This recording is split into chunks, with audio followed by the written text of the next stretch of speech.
এই সিজনটার মতো নাটক আমি অন্তত লা লিগাতে খুব একটা আসলে সচরাচর রিসেন্ট পাসে দেখি নাই।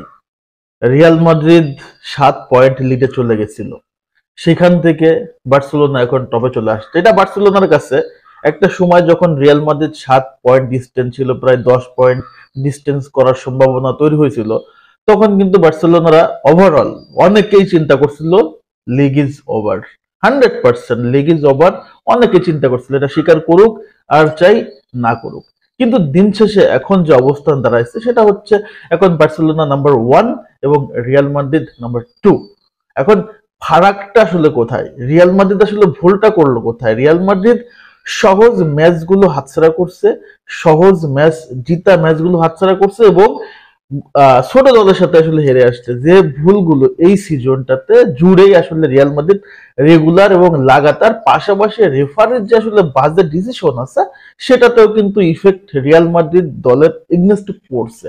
যার কারণে এই টুর্নামেন্টটা বা এই সিজনটা খুব একটা যে রিয়ালের পক্ষে গেছে আমি আসলে বলতে পারতেছি না। এখন আসি বার্সেলোনার গতকালকে ম্যাচ নিয়ে কথাবার্তা বলি। এই ম্যাচ নিয়ে অনেক কন্ট্রোভার্সি। ফার্স্ট কন্ট্রোভার্সি হচ্ছে যে পেনাল্টিটা বার্সেলোনা উইন করছে সেটা কিভাবে আসলে পেনাল্টি হয়, আপনারা একটু বলেন। হ্যাঁ, বার্সেলোনা ফ্যান বা আদার্স যারা ফ্যান আছে অনেকেই আসলে বলতে পারে ভাই এটা 100% পেনাল্টি, কারণ ডি বক্সের ভিতরে ফাউল করছে। কিন্তু ব্যাপারটা হচ্ছে, পয়েন্টটা হচ্ছে যে কর্নারটা যখন করছে তখন বলটা তো গোলকিপারের কাছে, গোলকিপার সেভ করছে।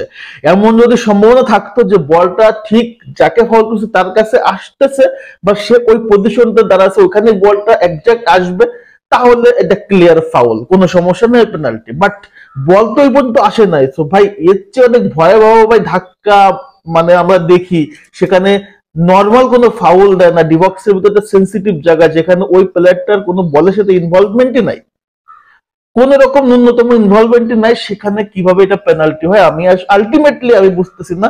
যে জিনিসগুলো রিয়ালের বিপক্ষে যাচ্ছে সেগুলো যদি বার্সেলোনার পক্ষে যাচ্ছে। সো এইটা একটা বিগ কন্ট্রোভার্সি, এটা বলতেই পারেন। তারপরে কন্ট্রোভার্সিটা হচ্ছে অফসাইডের। এই অফসাইডটা খালি চোখে দেখলে আপনি দেখবেন একদম ক্লিয়ার অনসাইড, বাট এটা কোন অ্যাঙ্গেলে অফসাইড ঘোষণা করলো বা কোন অ্যাঙ্গেলে কি করলো আলটিমেটলি বুঝে আসে নাই। সো আপনি চিন্তা করেন যে এই টুর্নামেন্টের বা এই লিগের, এই লা লিগার আসলে জনপ্রিয়তা কমতেছে নাকি এই লিগটা আলটিমেটলি জোকার লিগে পরিণত হচ্ছে, এটা আপনি আসলে বুঝতে পারবেন রেগুলারলি ম্যাচ দেখলে। বিশেষ করে রিয়াল মাদ্রিদের আর বার্সেলোনার ম্যাচ দেখলে বুঝতে পারবেন রিয়ালের এগনেস্টে যাচ্ছে যে ডিসিশন গুলো সেগুলো বার্সেলোনার পক্ষে চলে আসছে। সো চমৎকার। এই রিফারিকে আসলে কি বলে এটাকে, আপনার নোবেল পুরস্কার দিতে হবে, রেফারিকে আসলে গলায় মালা দিতে হবে। সো যাই হোক, এখন বার্সেলোনার ম্যাচে ফিরি। বার্সেলোনা রায় ভায়োকানের সাথে ঘরের মাঠে ম্যাচ, একটা অ্যাডভান্টেজ, বাট কোনো অ্যাডভান্টেজই বার্সেলোনা কাজে লাগাতে পারে নাই। রিফারি দেওয়া একটা ভিক্ষা বলেন, একটা অনুদান বলেন, অনুদান নিয়ে আলটিমেটলি তারা একটা পেনাল্টি উইন করছে এবং লেভানডস্কি গোল করছে। তাছাড়া টোটাল ম্যাচ জুড়ে মিসের মহড়া ছিল। রাফিনা একাধারে 2টা গোল মিস করছে, ইজি ইজি মিস করছে। লামিন ইয়ামাল 2টা গোলের সুযোগ মিস করছে। রবার্ট লেভানডস্কি লর্ড টাইপের পারফরমেন্স করছে, শুধু পেনাল্টি ছাড়া, পেনাল্টি ছাড়া পারফেক্ট টোটাল ম্যাচ জুড়ে লেভানডস্কি লর্ড টাইপের পারফরমেন্স করছে। ওভারঅল মিলে আমি বার্সেলোনার গতকালকে পারফরমেন্সটা খুব একটা আসলে আশানুরূপ আমি দেখি নাই। এট দ্য সেম টাইম আমি যদি বলি রায় ভায়োকানো তারা প্রচুর সুযোগ তৈরি করছে, একটা গোলও দিছিল তারা, রেফারি আসলে তাদেরকে অফসাইডের দাগে ফাঁদে ফেলে দিছে। তাছাড়াও তাদেরও কিন্তু ওয়ান টার্গেট শট ছিল, সেখানে সেজনি আপনার হচ্ছে ভালো সেভ দিছে। ওভারঅল দুটা দলই খারাপ খেলছে বলবো না, তবে এখানে আপনার ফিনিশিংটা দুইটা দলেরই মানে ছিলই না বললেই ভুল হবে না, একদম ফিনিশিং ই ছিল না। রাফিনার মতো প্লেয়ার যেখানে এর চেয়ে কঠিন কঠিন সুযোগ থেকে গোল করে, রবার্ট লেভানডস্কি, তারপরে হচ্ছে লামিন ইয়ামালরা, তো সেখানে এই শর্ট সহজ সুযোগগুলো মিস করছে, এটা চোখে লেগে থাকছে। এবং এই ম্যাচটা কিন্তু ব্রাজিল কোচ দরিভাল জুনিয়র মাঠে দেখছে। সো রাফিনার এই মিস্টেক গুলো অবশ্যই কোচের চোখ অবশ্যই এড়ায় নাই। সো এই ম্যাচটাতে রাফিনার আরো ক্লিনিক্যাল হওয়া দরকার ছিল।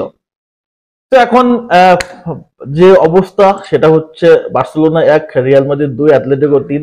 এখনো ভাই টুর্নামেন্ট অনেক বাকি, এখনো লং টুর্নামেন্ট অনেক দূর, এখনো প্রায় 13টা 14টা ম্যাচ বাকি আছে। সো এই মুহূর্তে আপনি টুর্নামেন্টের ট্রফি ডিসাইড করে ফেললেন না, টুর্নামেন্টটা শেষ হোক, শেষ হতে দেন, তারপরে দেখা যাবে কি হয়। রিয়াল মাদ্রিদের অবস্থান রিয়াল মাদ্রিদের তো আসলে খারাপ বিষয়টা হচ্ছে বার্সেলোনা মাঠে যে এল ক্লাসিকো খেলতে হবে, তো এটা নিয়ে প্যারা খায়েন না, সময় সুযোগ মতো সবকিছু পক্ষে চলে আসবে, just wait and see. Real Madrid অন্তত একটু একটু প্যাশন্স নেন, বার্সেলোনা 7 পয়েন্ট থেকে যদি গ্যাপ পূরণ করতে পারে, রিয়াল মাদ্রিদও পক্ষে পসিবল, কার্লোর পক্ষে পসিবল, সিটির মাঠে যে সিটিকে হারায় আসতে পারে বার্সেলোনা কোন চুল। সো আলোচনা এখানেই শেষ করতেছি। রেফারিকে নিয়ে ইচ্ছা মতো গালাগাল থাকলে কমেন্টস করে জানাবেন। আল্লাহ হাফেজ।